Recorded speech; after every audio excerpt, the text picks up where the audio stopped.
비가 내리던 그 밤, 시와호의 어둠은 마치 제 심장을 직접 움켜쥐고 있는 것처럼 무겁게 내려앉아 있었습니다. 낚싯대를 들고 방파제 끝으로 걸어가던 순간부터 이상한 기운이 느껴졌습니다. 단순히 비 때문이라고 생각했지만 돌아보면 그때 이미 모든 건 시작되고 있었습니다. 숨을 들이쉴 때마다 축축한 공기 속에 섞인 소금기와 흙냄새가 폐 깊숙이 파고들었고 빗방울이 목덜미에 떨어질 때마다 몸이 미세하게 움찔했습니다. 그런데 그 감각 너머에 설명하기 힘든 다른 무엇이 같이 움직이고 있었어요. 누군가 제 걸음에 완벽하게 박자를 맞추며 뒤따라오는 듯한 비와는 전혀 다른 속도로 스며드는 감각이었습니다. 그날 저는 경기도 시와호로 혼자 밤낚시를 간 32살 남자였습니다. 이 지역에 산 지 오래됐고 야간 낚시도 여러 번 가봐서 익숙하다면 익숙했죠. 저는 오랜만에 혼자 시간을 보내고 싶었고 복잡한 마음도 정리하려 했습니다. 한동안 이유 없이 불안감이 가슴 한가운데 자리 잡아 있었는데 어둠 속에서 파도 소리를 들으면 좀 풀릴 것 같아서요.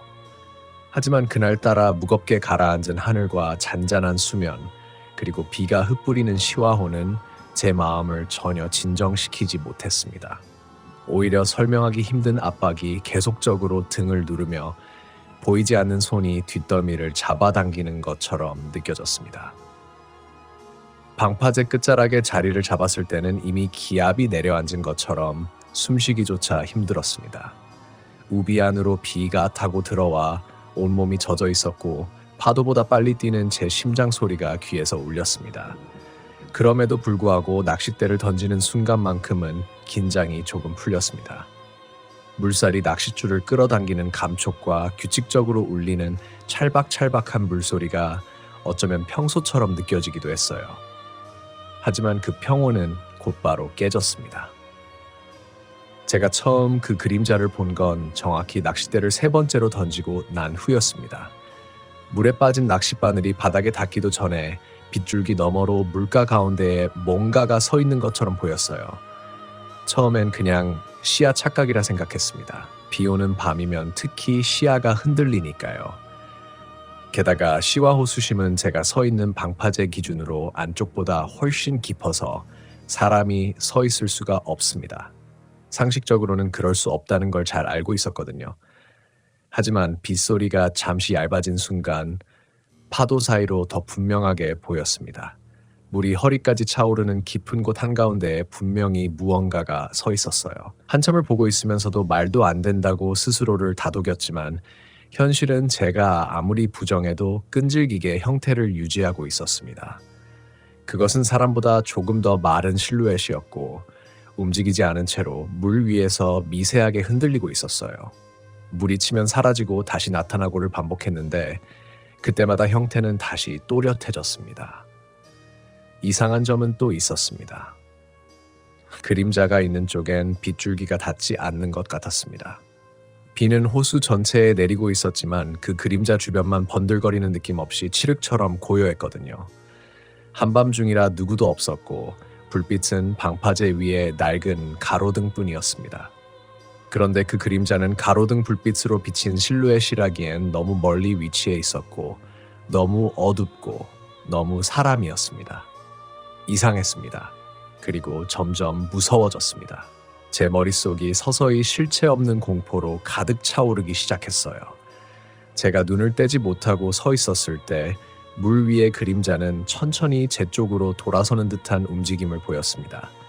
정확히 말하면 돌아서기보다는 방향이 조금씩 바뀌는 느낌이었어요. 그 움직임이 정말 느리고 불안정했기 때문에 처음엔 물결 때문이라고 합리화했죠. 하지만 이내 제게서 멀어져야 할 파도 흐름과는 반대로 그림자가 아주 조금씩, 정말 아주 조금씩 제 쪽을 향해 기울어졌습니다. 그제야 손끝이 얼어붙기 시작했습니다. 손을 펴려고 해도 말린 종이처럼 굳어 있었다. 숨을 쉬는 것조차 어려워졌어요.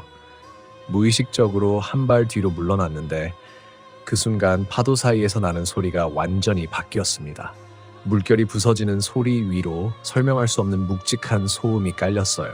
마치 물속에서 누군가 걸어 나오는 듯한 깊고 끈적한 물소리가 일정한 간격으로 반복되고 있었습니다.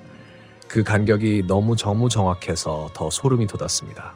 한 걸음, 또 한 걸음, 마치 발을 디딜 곳조차 없는 깊은 물속에서 뭔가가 나오는 중이라는 듯이 말이죠. 바로 그때부터 제 머릿속 깊은 곳에서 오래 묵혀둔 두려움이 되살아나기 시작했습니다. 제가 어린 시절 강가에서 친구와 함께 겪었던 그 끔찍한 기억 때문이었어요. 물속에서 갑자기 사라졌던 친구를 찾지 못한 채 몇 시간 동안 강가를 울며 헤맸던 그날의 공포. 그때들은 물속에서 울리는 누군가의 흐느낌 같은 소리. 그 기억이 어둠 속에서 눈을 뜬 듯 되살아나며 제 의식 전체를 파고들었습니다. 저는 다시 그때처럼 차가운 물이 발목을 잡아당긴 듯한 착각에 사로잡혔고 다리가 떨려 움직이지 못했습니다. 비는 점점 거세졌고 시와호의 어둠은 완전히 윤곽을 잃었습니다. 그런데도 그 그림자 하나만은 지워지지 않았습니다. 마치 어둠이 그 존재를 피해 흐르는 것처럼 그림자는 계속 또렷하게 남아 있었습니다. 그리고 움직임이 조금씩 빨라지고 있었어요. 파도와 상관없이, 물살과 상관없이 제 쪽으로. 위험하다는 감각이 척추를 타고 올라왔습니다. 온몸이 얼음처럼 굳었는데 그럼에도 불구하고 시선을 뗄 수가 없었습니다. 눈을 돌리는 순간 어떤 끔찍한 일이 벌어질지 모른다는 공포가 저를 붙들고 있었어요. 마치 그림자가 저를 올려다보고 있다는 착각이 들었습니다. 눈도 얼굴도 구분되지 않았는데 왜인지 그것이 보고 있다는 느낌만은 너무 생생했거든요.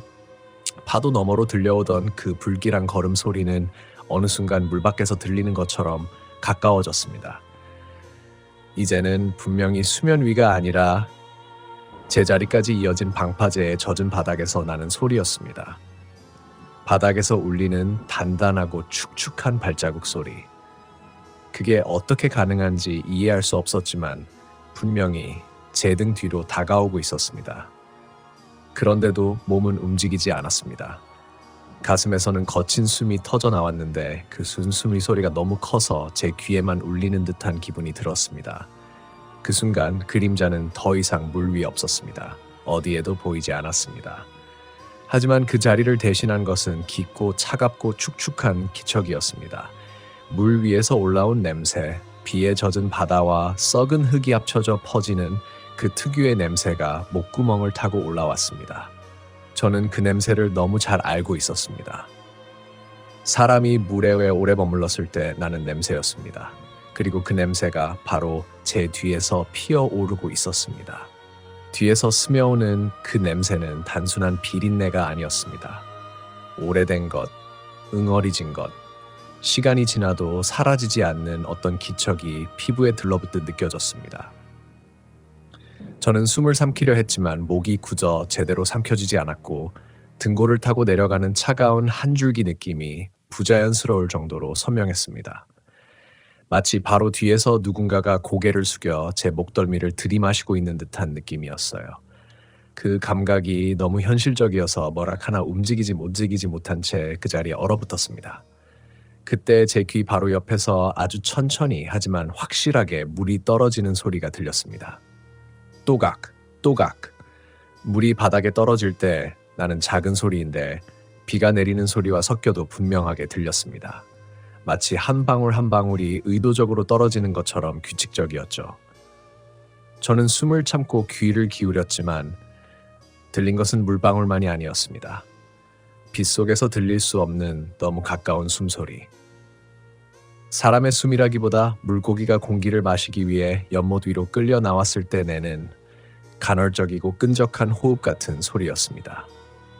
저는 고개를 돌리려고 했지만 목의 근육이 굳어 움직이지 않았습니다. 이유 없는 마비감이 뇌까지 울릴 만큼 심했습니다. 하지만 시선만큼은 방파제 아래의 물 쪽으로 고정된 채 어찌할 수 없었어요. 물결이 비에 맞아 산산이 부서지는데 그 속에서 방금 전까지 물 위에 있었던 그림자가 서 있던 자리만 유독 흔들림이 없었습니다. 마치 물이 그 자리를 피해 흐르는 것처럼 동그란 공간 하나만 조용히 멈춰 있었습니다.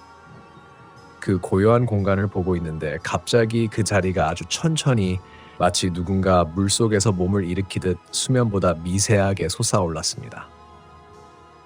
저는 그때 처음으로 공포가 아닌 진짜 절망이라는 감정을 느꼈습니다. 이미 도망칠 수 있는 타이밍을 놓쳤다는 사실을 몸이 아니라 마음이 먼저 알아버렸던 겁니다. 뒷더미에서 식은 공기가 멎었습니다. 대신 너무 가까운 거리에서 누군가 제 옷깃을 잡고 있는 것처럼 무게가 느껴졌어요. 천이 축축하게 당겨지는 감촉이 실제였습니다. 그제야 저는 최소한 고개라도 떼어야 한다고, 억지로라도 돌려야 한다고 생각했지만 몸은 제 말을 듣지 않았습니다.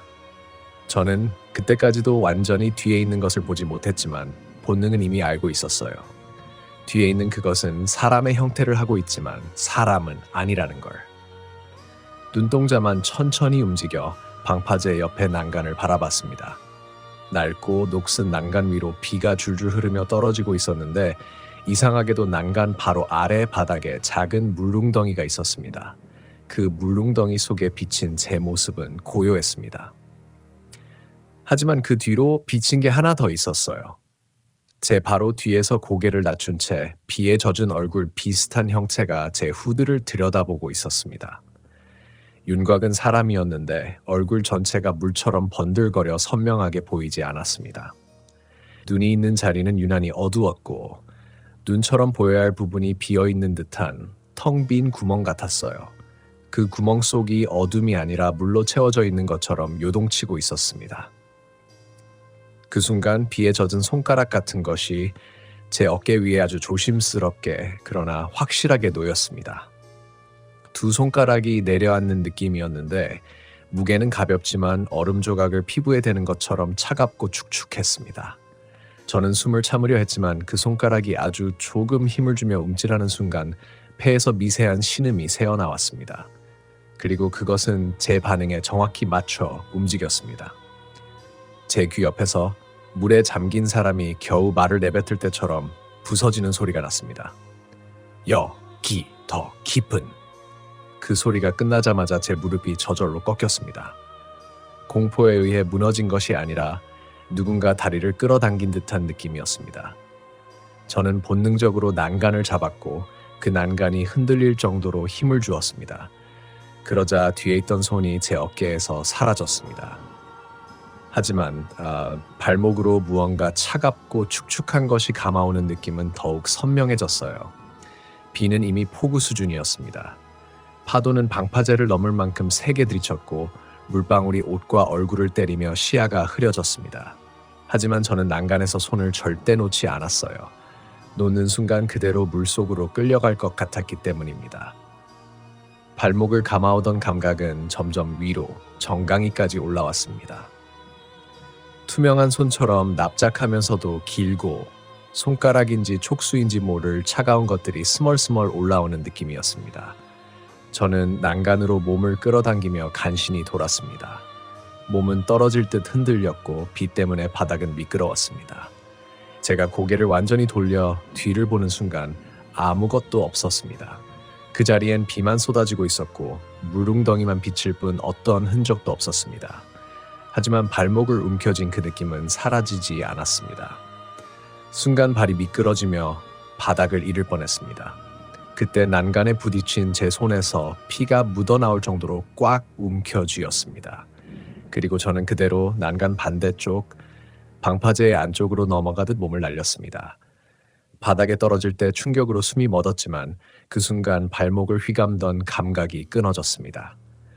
저는 네 발로 바닥을 짚은 채 한동안 숨을 몰아쉬었어요. 비가 제 등을 때리며 기침이 계속 나왔지만 정신만은 여전히 뒤쪽을 향해 얼어붙은 상태였습니다. 아무것도 보이지 않았습니다. 그림자도 실루엣도 사람도. 방파제 끝에 가로등이 빗물에 흔들리며 깜빡였고 그 불빛 속에서 저는 물만 넘실대는 걸 확인했습니다. 그런데 순간 물결 사이에서 파도와 전혀 다른 방향으로 흐르는 작은 물길 하나가 눈에 들어왔습니다. 마치 누군가 물속으로 걸어 들어가며 남긴 발자국처럼 수면 위로 선명하게 흔적이 이어지고 있었습니다. 그 흔적은 방파제 쪽이 아니라 정반대로 호수 가장 깊은 중앙을 향해 계속 이어지고 있었습니다. 보통 발자국은 사라지는데 그 물길은 퍼붓는데도 지워지지 않고 단단하게 남아 있었습니다. 제가 그 흔적을 바라보는 순간 아주 깊은 곳에서 파도와 완전히 다른 리듬으로 울리는 소리가 들렸습니다. 툭, 툭, 툭, 툭. 마치 물 아래에서 누군가 손등으로 문을 두드리고 있는 듯한 소리. 그리고 그 소리가 점점 더 또렷해졌습니다. 그 소리는 처음엔 물속에서 나는 둔탁한 울림 정도였지만 점점 제 심장당 박동과 섞여 들어오며 너무 가까워졌습니다. 마치 호수 깊은 곳에서부터 어떤 규칙을 갖고 두드리는 누군가가 점점 위로 수면 가까이 다가오는 느낌이었습니다. 그 울림은 비 소리와도 섞이지 않았고 파도와도 섞이지 않았습니다. 오직 존재만을 드러내는 리듬이었어요. 툭, 툭, 툭, 툭, 더 위에서 울렸습니다. 저는 방파제 안쪽 바닥에서 몸을 일으키려 했지만 다리가 떨려 제대로 힘이 들어가지 않았습니다. 호흡은 불규칙하게 튀어나오고 머리 한쪽이 저리며 주변이 미세하게 흔들리는 것 같았습니다. 공포가 고스란히 신경을 파고들어 혼란을 만들어내는 느낌이었어요. 다시 일어나면 정말로 그 소리와 정면으로 마주해야 한다는 사실이 더욱 심장을 조여왔습니다. 하지만 그런 생각을 하고 있을 틈조차 없었습니다. 그 울림이 갑자기 멈췄기 때문입니다. 툭 소리가 끊기는 순간 비명처럼 찢어지는 정적이 주변을 잿빛으로 물들였습니다. 저는 본능적으로 방파제 밖 물쪽을 바라보았습니다. 그러자 그 물결 위에 어떤 형태가 서서히 떠올랐습니다. 수면과 비, 가로등 불빛, 그리고 깊은 밤속에서 그것은 처음엔 단순한 그림자처럼 보였습니다. 그런데 물의 결이 그것을 피해 흘렀습니다. 아무리 비가 내려도 물결은 부서지는데 유독 그것 주변만은 평평하게 눌린 듯 고요해졌습니다. 제가 방금 전 물 위에서 봤던 고요한 공간이 또 만들어졌다는 사실을 그때 알았습니다. 그 형체는 다리를 쓰지 않았습니다. 걸어오는 것이 아니라 떠오르며 다가오고 있었습니다. 저는 호흡을 멈춘 채 난간을 꽉 잡았습니다. 하지만 손에 힘이 들어가면 들어갈수록 미끄러운 금속 표면에서 손바닥이 타는 듯 아파왔습니다. 단단히 붙잡고 있는 것만으로도 겨우 제 몸이 부서지지 않는 느낌이었어요. 그 형체가 가까워질수록 시야는 늘 그렇듯 먼저 흔들렸습니다. 비 때문이 아니라 그 주변 공기 자체가 일렁이며 모양을 바꾸는 듯 했습니다. 마치 물속에서 바라보는 풍경처럼요. 그러다 순간적으로 그것은 제 방향에서 멈췄습니다. 그리고 제가 눈을 제대로 마주치기도 전에 그 소리가 다시 들렸습니다. 이번엔 물에서가 아니라 공기에서 툭! 한 번의 짧은 울림. 하지만 이번에는 물이 아니라 제 귀 뒤에서 뼈를 완전히 울리는 파동처럼 퍼졌습니다. 그 소리에 몸이 의지와 상관없이 움찔했는데 그 순간 그 형체가 비틀린 동작으로 목을 기울였습니다. 마치 제 반응을 관찰하는 것처럼. 그리고 그 형체가 서서히 고개를 들어 올렸습니다. 비가 콸콸 쏟아져서 얼굴 윤곽이 흐려졌다가 드러났다를 반복했지만 분명히 보였습니다. 얼굴이 아니라 얼굴이 있어야 할 자리에 깊은 빈 공간이 있었습니다. 구멍, 검은 구멍.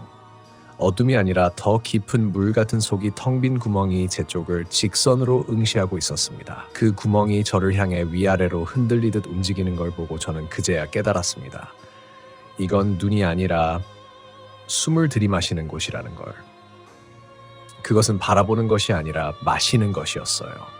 제가 비명을 내지르려던 순간 그 구멍 속에서 또각또각 아주 작은 물방울이 떨어지는 소리가 들렸습니다. 그 방울이 떨어질 때마다 그 구멍은 미세하게 수축했다가 넓어졌습니다. 놀랍게도 그 리듬은 제가 호흡할 때 가슴이 오르내리는 리듬과 완전히 같았습니다. 마치 제 호흡을 복사해 움직이고 있는 것처럼. 저는 이제야 확신했습니다. 저것은 저를 보고 있는 게 아니라 제 숨을 흉내내고 있는 겁니다. 그 사실을 깨달았을 때 제 호흡이 크게 흐트러졌습니다.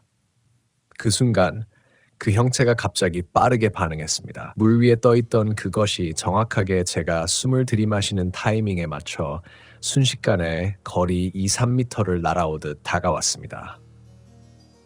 저는 반사적으로 뒤로 넘어지며 난간 아래쪽으로 몸을 굴렸습니다. 땅과 부딪히며 흙탕물이 튀었고 비에 젖은 콘크리트 냄새가 코를 찔렀습니다. 땅에서 일어나려는 순간 제 앞을 스쳐 지나가던 검은 그림자가 번개처럼 시야를 훑었습니다. 바로 제가 서 있던 자리를 가로질러 방파제 벽에 부딪히고 물 위로 떨어졌습니다. 하지만 떨어지면서도 소리 하나 나지 않았습니다. 물에 빠지면 당연히 첨벙하는 소리가 나야 하는데 아무 소리도 없었습니다. 비가 내리지 않는 영역 조용했습니다. 저는 그 침묵이 너무 비정상적이라 공포가 더 크게 몰려오는 것을 느꼈습니다. 제가 조금이라도 늦었더라면 그 조용한 공간 속으로 그대로 끌려갔을 겁니다.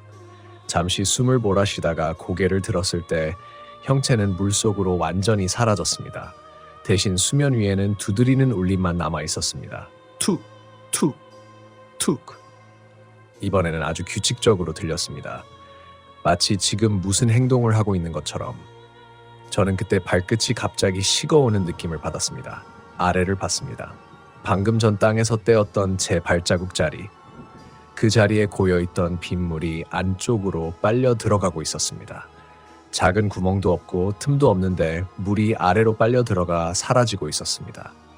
그리고 그 사라지는 물의 흐름이 이끌리는 방향은 단 하나, 호수 중앙, 그 깊은 어둠을 향해 곱게 이어졌습니다. 저는 머리가 멍해지는 감각을 느끼며 뒤를 돌아봤습니다.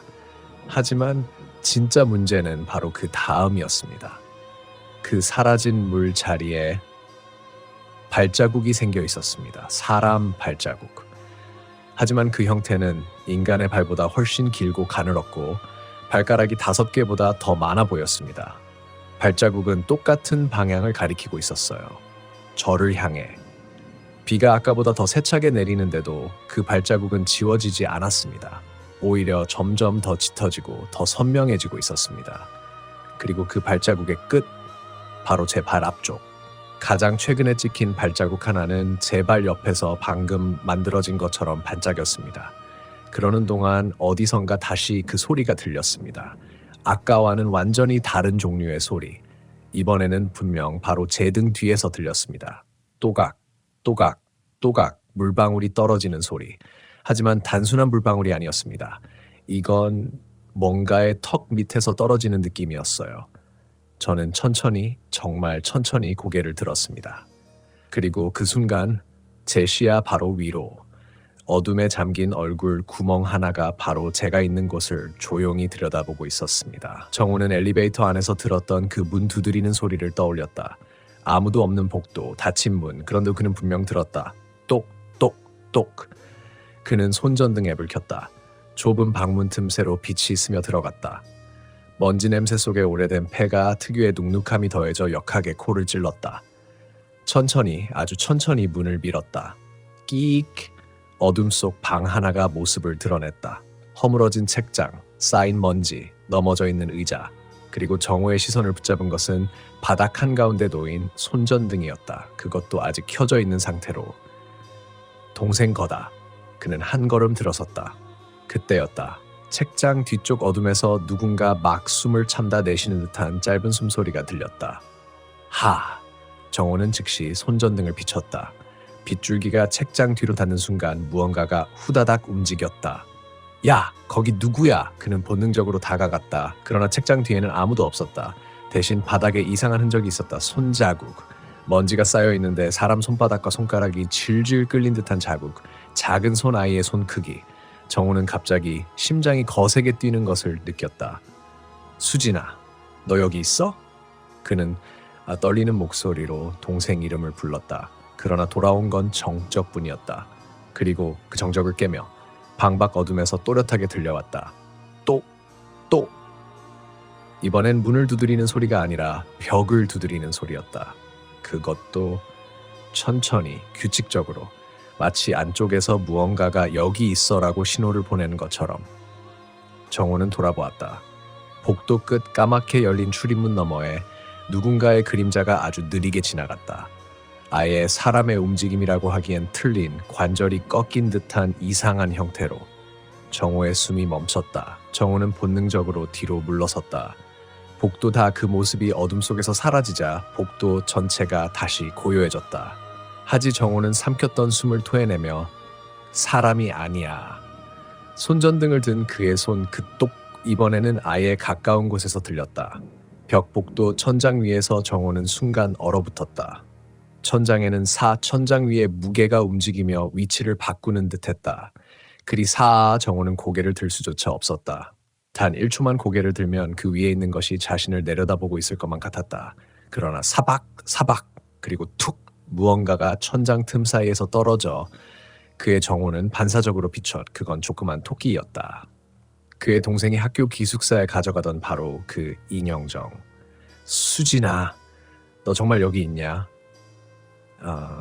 떨리는 손으로 인형을 집으려는 순간 천장 위에서 속삭임이 들렸다. 아주 가까운 곳에서, 바로 머리 위 나무판 사이 틈새에서. 여기 있어. 정호는 그대로 얼어붙었다. 그리고 동시에 천장판이 뚝 소리를 내며 조금 내려앉았다. 금방이라도 무언가가 천장을 뚫고 떨어질 듯했다.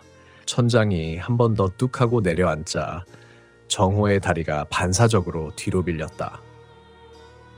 그가 인형을 떨어뜨린 채 몸을 숙여 숨을 고르는 순간 천장이 아주 천천히 그러나 확실하게 아래로 내려오기 시작했다. 마치 어떤 무게가 천장 위에서 기어다니며 그 자리를 누르고 있는 것처럼. 정호는 손전등을 쥔 손을 바닥까지 낮춘 채 거친 숨을 삼켰다. 균열 사이로 아주 얇게 미세한 빛이 새어나오고 있었다. 그 빛의 움직임을 보아하니 천장 위에서 무언가가 기고 있었다. 사박, 툭, 사박, 그리고 갑작스럽게 정호의 바로 위 천장판 한 장이 찰칵하며 기묘하게 들렸다. 정호는 놀라 손전등을 들어 그 틈을 비췄다. 그 순간 지금까지 소리만 존재하던 그것이 드디어 모양을 드러냈다. 천장판과 천장판 사이에 3cm 정도 되는 좁은 틈, 그 안에서 누군가의 눈이 그를 바라보고 있었다. 사람 눈처럼 동그랗지도 않았고 짐승의 것처럼 빛나지도 않았다. 아니, 눈이라고 부르기에도 애매한 무언가. 마치 젖은 천조각에 검은 구멍 같은 형체 없는 시선. 움직이지도 않고 그를 바라보고 있었다. 정호의 목이 저절로 마르게 말라붙었다. 가슴이 뜨겁게 뛰는 동안 온몸이 서서히 굳어갔다. 천장 속 그 무언가는 아주 천천히 진짜 사람의 속삭임처럼 말했다. 언제 왔어? 정호는 등골 전체가 얼어붙는 듯한 추위를 느꼈다. 그러나 그보다 더 끔찍한 것은 그 목소리가 수진이의 목소리와 거의 똑같다는 사실이었다. 아주 조금만 삐뚤어진 음이 반쯤 어긋난 목소리. 마치 누군가가 수진이 목소리를 흉내내려다 실패한 듯한. 정호는 숨을 모아 거의 들리지 않을 만큼 낮게 말했다. 넌 누구야? 그러자 틈새 속 눈이 흔들렸다. 마치 웃는 듯한 말이 되지 않는 형태로. 그리고 그 뒤에서 다른 목소리들이 속삭이기 시작했다. 한 목소리가 아니었다. 여러 사람이 여러 톤으로 울음 섞인 목소리로 겹겹이 밀려왔다. 여기 있어. 추워. 나도 봤어. 나가지 마. 여기 내려와. 같이 있어. 정호는 손전등을 쥔 손이 미세하게 떨리는 것을 스스로도 느꼈다. 그 순간 그의 발목 어딘가가 스치는 느낌이 들었다. 살갗을 타고 지나가는 아주 차갑고 젖은 손가락 같은 감촉. 정호는 즉시 아래를 비췄다. 아무것도 없었다. 그러나 방금 전에 느꼈던 그 감촉은 분명히 사람의 손이었다. 아니, 사람의 손을 흉내낸 무언가였다. 그리고 그 순간 천장 속에서 그 수많은 목소리가 동시에 속삭였다. 찾았다. 정호는 반사적으로 뒤로 물러났고 그와 동시에 천장판 하나가 완전히 쾅 하고 떨어져 나갔다. 검은 틈 속에서 무언가가 길게, 빠르게, 분명한 형태 없이 미끄러지듯 그에게로 떨어져 내렸다. 정호는 비명을 삼킨 채 뒷걸음질 쳤고 손전등이 바닥에서 굴러갔다. 불빛은 지그재그로 흔들리며 어둠 속을 비추었다. 그 흔들리는 빛 속에서 바닥에 내려앉은 그것의 실루엣이 보였다. 마치 사람처럼 서 있는 것 같았지만 팔다리의 각도가 모두 틀어져 있었고 몸의 길이도 목의 위치도 심지어 정수리의 방향조차 사람이라고 부르기 어려웠다. 그 존재는 비틀린 자세 그대로 아주 천천히 고개를 들어 그를 바라봤다. 그리고 바닥에 떨어져 있던 수진이의 인형을 주워 들었다. 그 존재가 인형을 움켜쥔 손을 천천히 들어 올리자 오래된 천이 젖은 것처럼 축축하게 번들거렸다. 손가추 정호는 숨을 삼켰다. 그 존재는 고개를 약간 기울이더니 마치 인형을 바라보는 듯한 동작을 했다. 하지만 그것은 사람의 행동을 흉내낸 것에 가까웠다. 의미 없이 따라하는 빈 껍데기 같은 움직임, 그리고 천천히 정호를 향해 다시 고개를 들었다. 그 순간 어둠 속에서 흔들리던 불빛이 그 존재의 얼굴 윤곽을 정확히 비췄다. 그 얼굴은 얼굴이 아니었다. 사람의 형태를 하고 있었지만 눈과 입이 있는 자리들은 눌려 찌그러진 듯한 구멍이었고 살덩이는 축축하게 흘러내리듯 흔들리고 있었다. 그런데 그 흐물거리는 형체 속에서 정호는 무언가의 얼굴들을 보았다. 익숙한 이름들, 실종자 리스트에서 봤던 얼굴들이 섞여 있는 듯한, 아주 잠깐 그 안에서 수진의 눈과 닮은 무언가가 번쩍 나타났다가 사라졌다. 정호의 다리는 이미 떨리는 정도가 아니라 아예 고정된 듯 움직이지 않았다. 그 존재가 비틀린 목을 덜컥거리며 기울이더니 그 특유의 음정이 어긋난 목소리로 말했다. 이거 찾고 있지? 그리고 인형을 들어올린 채 앞으로 한 걸음 내디었다. 발이 바닥에 닿는 순간 젖은 물웅덩이를 밟은 것 같은 소리가 철벅하고 울렸다. 물이 흐르는 게 느껴질 만큼 생생했다. 그 존재의 발목 주변으로 고인 물이 바닥 위에 번져나갔다. 호수의 물이었다. 정호의 심장은 귀 바로 옆에서 울리는 듯 격하게 뛰었다. 왜? 네가 그걸 들고 있어? 그는 제대로 목소리가 나오지도 않는 신음성으로 물었다. 그러자 그 존재는 인형을 가슴팍까지 끌어다 올리더니 마치 어린아이가 장난감을 보여주듯 비틀어진 팔을 앞으로 뻗었다. 그러다가 갑자기 그 인형을 자신의 찌그러진 얼굴에 대고 문질렀다. 쓱쓱. 천조각이 젖은 살에 스치는 소리가 끔찍하게 났다. 그리고 그 어긋난 목소리가 다시 터져나왔다. 여기 같이 있어.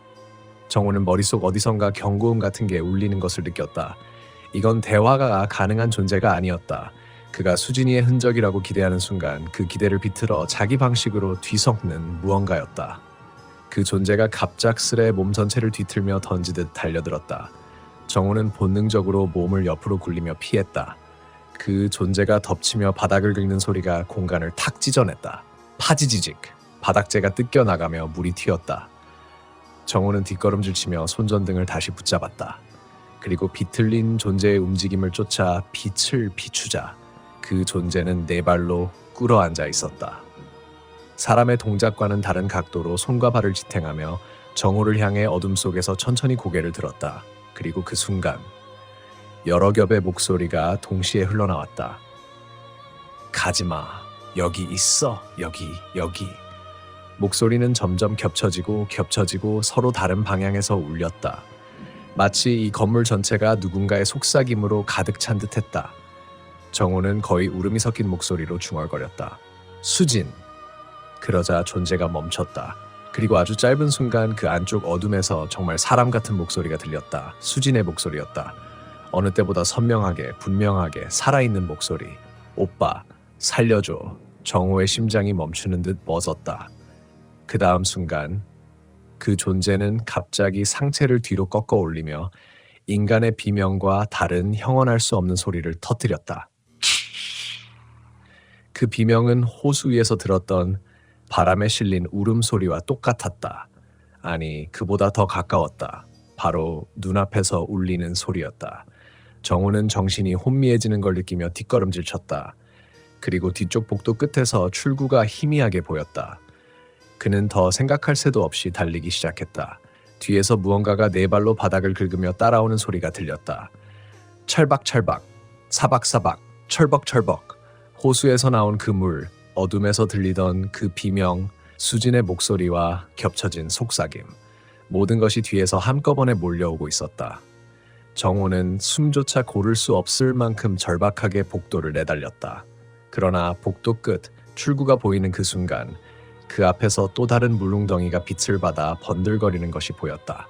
그리고 그 물웅덩이 속에서 무언가가 천천히 일어나고 있었다. 물웅덩이에서 올라오는 형체는 처음엔 단순한 그림자처럼 보였다. 물결이 흔들릴 때마다 실루엣이 조금씩 뒤틀리며 제 모습을 찾아가고 있었다. 정호는 속도를 줄이지 않은 채 가까워지는 출구를 바라봤다. 하지만 눈앞 물웅덩이에서 일어나는 그 형체의 움직임이 점점 더 선명해지자 그의 발이 저절로 느려졌다. 흐르는 물 위에 처음 나타난 것은 머리카락이었다. 젖어 무겁게 늘어진 머리카락이 물 표면에서 천천히 떠올라 위로 치솟고 있었다. 그 다음은 어깨, 등, 그리고 뒤틀린 허리, 그리고 마침내 형체는 물 위에서 자신의 머리를 드는 듯한 동작을 했다. 정우는 숨이 턱에서 멎었다. 그 얼굴, 물에 젖어 눈썹은 붙어있고 눈은 음영 속에 묻혀 있었지만 입술, 코, 턱선, 모양이 조금씩 뜻밖으로 너무 익숙했다. 정우는 거의 속삭이듯 말했다. 수진. 물웅덩이 속 실루엣은 고개를 기울였다. 그러자 흘러내리는 물이 바닥에 또각또각 떨어지며 회색 타일을 적셨다. 뚝뚝. 그 존재의 어깨가 천천히 흔들렸다. 마치 울고 있는 것처럼. 그리고 그 어둠 속에서 수진의 목소리가 또렷하게 새어나왔다. 오빠, 나 여기 있었어. 정우는 반사적으로 반걸음 앞으로 나아갔다. 그 순간 뒤에서 쫓아오던 기괴한 존재의 움직임이 갑자기 멈췄다. 사박, 철벅. 뒤쪽에서 들리던 물소리가 전부 멎었다. 정우는 움직일 수가 없었다. 앞에는 물에서 올라오는 수진이 있고 뒤에는 방금 전까지 자신을 뒤쫓던 존재가 있다. 어느 쪽으로도 갈 수 없었다. 그때 물웅덩이에서 나온 형체가 손을 천천히 들었다. 손가락은 물에 젖어 길게 늘어져 있었고 손톱인지 살갗인지 모를 조각들이 길게 쭉 뻗어 있었다. 그 손이 공기를 헤집듯 천천히 정우를 향해 뻗어왔다. 정우는 심장이 목까지 치고 올라오는 것을 느끼며 뒤로 물러서려 했지만 뒤에서는 갑자기 차가운 숨소리가 들렸다. 바로 뒤에서 몇 센티미터도 안 되는 거리에서 가지마. 정우는 그대로 굳었다. 그 말을 들은 순간 그의 등 뒤에서 어떤 형체가 고개를 숙인 듯한 바람이 느껴졌다. 축축하게 젖은 몸에서 풍기는 비린내가 정우의 목덜미를 스친다. 앞에 형체는 계속 손을 뻗고 있고 뒤에 형체는 끊임없이 속삭인다. 가지마, 오빠, 여기 있어. 정우는 미쳐버릴 것 같은 공포 속에서 눈을 감아버렸다.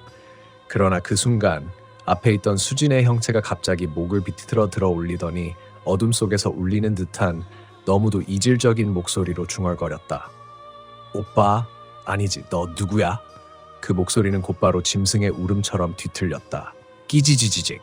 물웅덩이 속 형체는 갑자기 등을 꺾더니 제 몸을 해체하듯 분리하며 다시 물속으로 가라앉았다.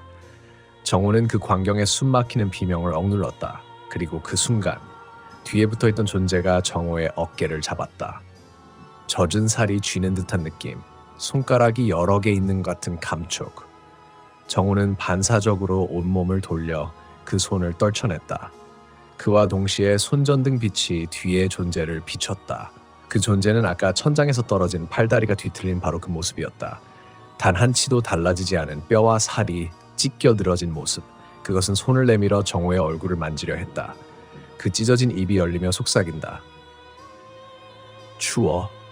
같이 따뜻해지자. 정우는 바닥에 떨어진 인형이 눈앞에서 흔들리는 것을 봤다.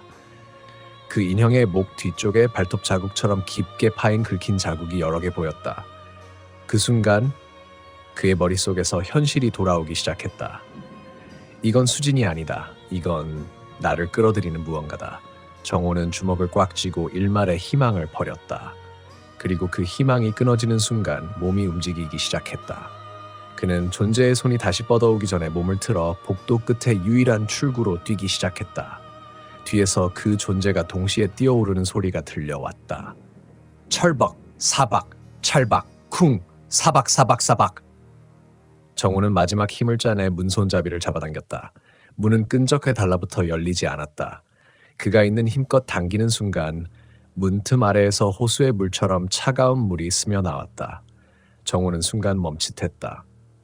이 문 너머도 그 한순간의 동요, 그 짧은 머뭇거림, 그 틈을 놓치지 않고 뒤의 존재가 그의 옆구리를 낚아채듯 붙잡았다.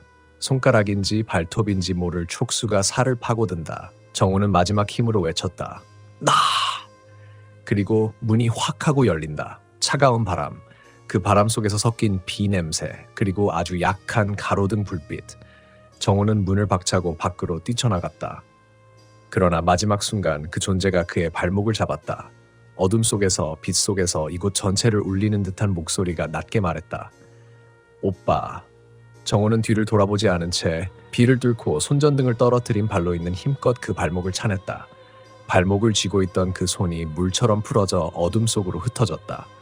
정호는 숨이 끊어질 듯 달렸다.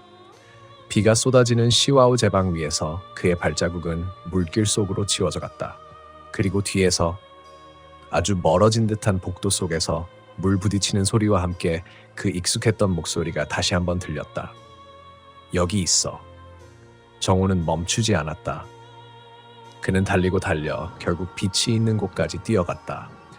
비에 젖어 비틀거리며 제방 난간에 몸을 기대고 숨을 헐떡였다. 그리고 그 순간 시와호의 어두운 수면 너머에서 물결 속 작은 형체 하나가 가만히 떠오르는 것이 보였다. 머리카락이 길고 검은 실루엣, 정호를 바라보고 있는 듯한 흔들림 없는 형체. 그 형체는 물 위에 서 있는 것처럼 움직이지 않았다.